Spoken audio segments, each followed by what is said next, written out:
और हम आ चुके हैं इस वक्त एक क्लासरूम में। देखिए अभी यहाँ पर कोई भी स्टूडेंट्स मेरे अलावा आपको नजर नहीं आ रहा है, लेकिन पहले ये क्लासरूम पूरी तरह से गुलजार रहा करता था। लेकिन आज ब्लैक बोर्ड पर हमने इसलिए लिखा है, सुन लो बच्चों ध्यान से, क्योंकि 30 लाख से ज्यादा छात्रों की के भविष्य का सवाल है।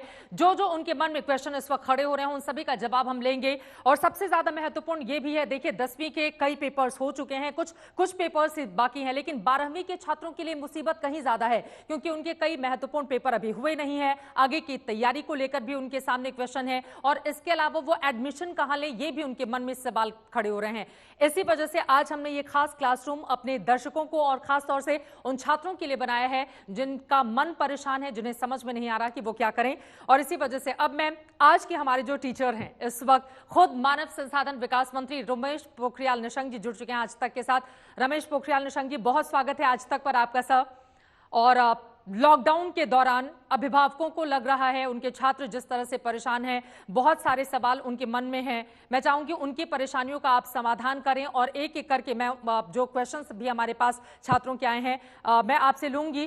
तो किस तरह से आश्वस्त करेंगे आप हमारे उन छात्रों को जो इस वक्त अपनी परेशानी के साथ आपको सुन रहे हैं?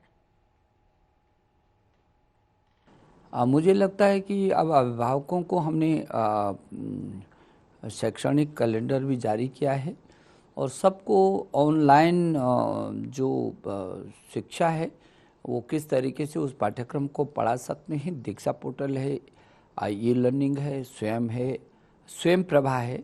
तो मुझे लगता है अब अभिभावकों को ये नहीं लगेगा कि अब यदि स्कूल बंद हैं तो उनका बच्चा कैसे करके खाली है और कुछ भी नहीं पढ़ पा रहा है। ये अब संवाद उससे लगातार बना हुआ है, और पाठ्यक्रम भी पूरी तरीके से ये सुनिश्चित किया हुआ है। जैसे शैक्षणिक कैलेंडर हमने वैकल्पिक रूप में स्कूली शिक्षा का जारी किया, एनसीईआरटी ने जारी किया है। और कितना पढ़ना चाहिए, अब वो फ्री भी रहे, मस्त भी रहे, व्यस्त भी रहे, तो उसके लिए ऑनलाइन शिक्षा का सुनिश्चित किया है।